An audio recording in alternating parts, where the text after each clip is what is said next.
नागिन सीजन 6 के इस हफ्ते के एपिसोड में नागिन के जहरीले वार से होगा पहले असुर का दर्दनाक अंत, जहां प्रोफेसर के कहने पर मैक पहले असुर को मारने दोबारा गुजराल हाउस जाएगी और जब उर्वशी का पति कमरे में होगा तभी मैक अपने इच्छाधारी नागिन रूप में आकर इस पर जहरीला वार करते हुए इसका दर्दनाक अंत करेगी। तभी वह दुश्मन कहेगा कि इस साजिश में और भी बड़े बड़े लोग शामिल हैं।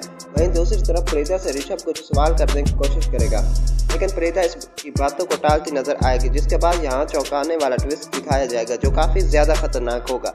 ऐसे आपको ये भी बता दें कि जल्द ही प्रोफेसर की असलियत का खुलासा होगा, जो खुद देश में महामारी फैलाने का जिम्मेदार होगा और जो फरीदा को अपना शैतानी मकसद पूरा करने के लिए पाना चाहता है। वहीं अब सीमा भी फरीदा के खिलाफ चाल चलते हुए अपने अधिक का खतरनाक राज छुपाती हुई नजर आएगी। तो कितने एक्साइटेड हैं आप फरीदा के नागिन रूप को देखने के लिए, और आपकी फेवरेट नागिन कौन सी है, कमेंट करके ज़रूर बताएं। और अगर आप हमारे चैनल पर नए हैं तो चैनल को सब्सक्राइब करके बेल के आइकन को भी प्रेस कर दें ताकि फ्यूचर में भी आपको ऐसे इंटरेस्टिंग वीडियोस की नोटिफिकेशन सबसे पहले मिलती रहे। और वीडियो को लाइक करना न भूलिएगा। मिलते हैं अगली इंटरेस्टिंग वीडियो में, तब तक खुदा हाफिज़।